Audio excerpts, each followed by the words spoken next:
So hello everyone, for today's vlog is we are going to Fortress Hill. Tapos papasyalan daw namin yung moving tree. Umiikot talaga siya guys, maganda. Let's see later kung ano meron. Gala-gala muna kami dito sa vicinity ng Fortress Hill, Hong Kong. Pasyal-pasyal muna. It's our day today. So ganito yung mga pag-OFW ka ng Hong Kong. So alam mo ito. Pasyal-pasyal pag day of paglinggo. So, then pupunta kami mamaya sa Little Dubai. Pasyal-pasyal kami ng aking kaibigan na pasyadora. Ito, turo-turo pa mo.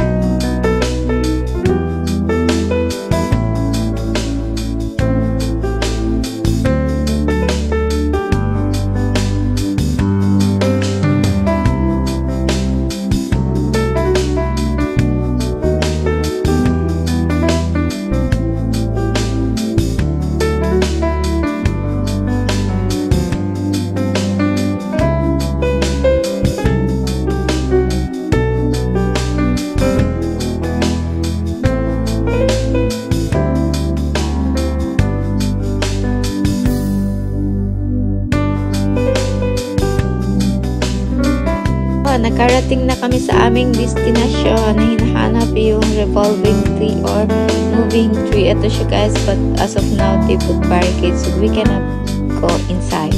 Pero mas maganda sana malapitan ko to. Ang galing na nag-concept na umiikot talaga siya. Ano kaya nilagay dyan? Para siyang pine tree, but I think parang pine tree ng Hong Kong, I think.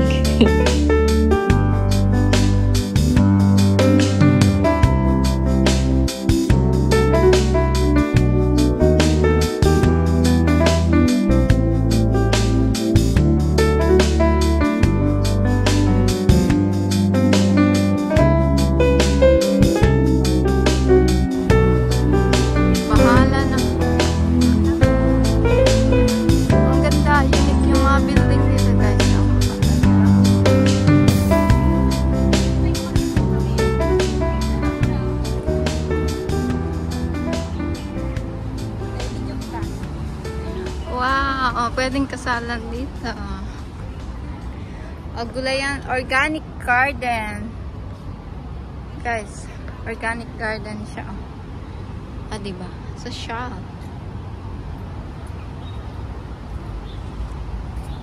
Ayan. Wow, passion fruit. Passion fruit. May sili.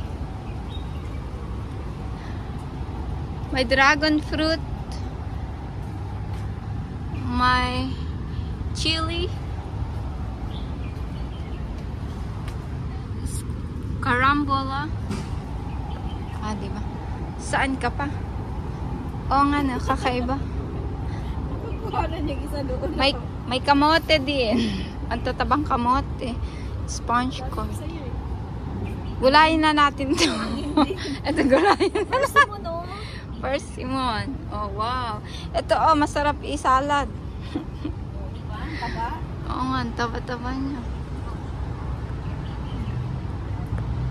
Wow. Dali, ako naman. Ana, tour tayo sa Korea. Yung package. Gusto mo?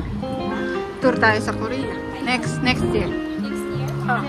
Diba may ano? May lalabas ka ba pag Chinese New Year? Diba ang dami natin? Oo, pwede ko rin kunin yun. Hindi ako, kasi hindi ako meron akong ano. Pinapaano ka talaga? Diba ano hapan na? Hindi na ako konti ang bunga. Ay, bulak-bulak. Oo, gaya nung sa may ano, punta tayo dun sa may Disneyland, diba ang dami yung ano, bulak-bulak.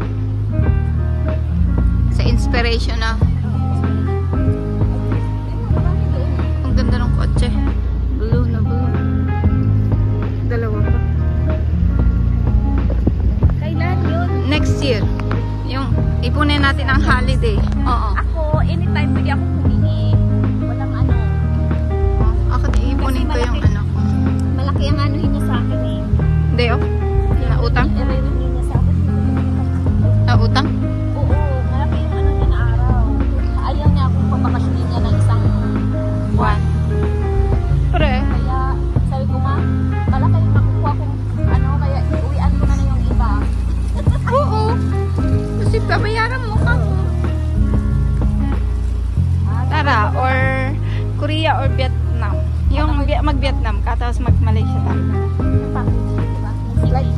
$20. Pwede. Ba yun? Konti lang. Mura sa ano? Mura sa Vietnam. Pati sa tayo. Malaysia. Tapos yung pamasahe, yung ano. Oo, di advance tayo mag-book para mura. Ang pamasahe lang is pag katay kasi may kamahalan. Ibang airlines, mga nasa 1-2, gano'n. $40. Tapos yung package ang kunin natin kasi para may tour guide tayo. May package sila. Makakuha na ako niya ng ano, ng 360 na camera. Oo, sige, kumuha ka para may gawin din tayo.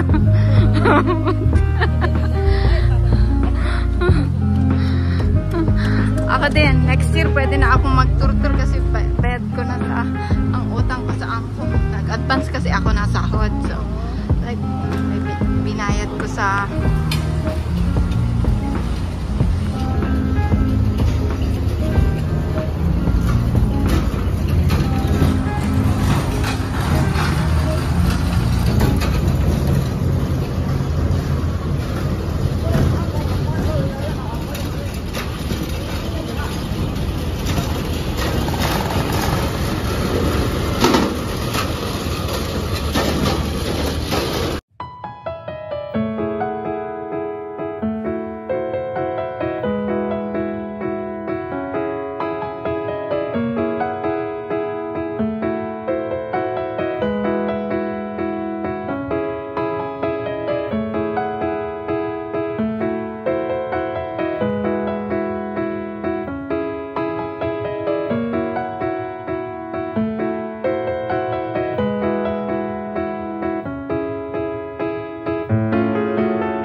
maganda din dito sa Stanley pag sunset. Tapos ito maraming rock formation. Tapos ito beach ito.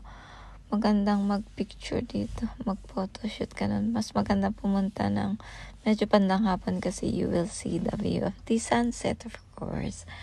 And of course, hindi siya masyadong mainit. At saka nagiging na siya low tide ba. Ang daming mga tao dito. At saka hindi na siya very crowded pag medyo gabi na.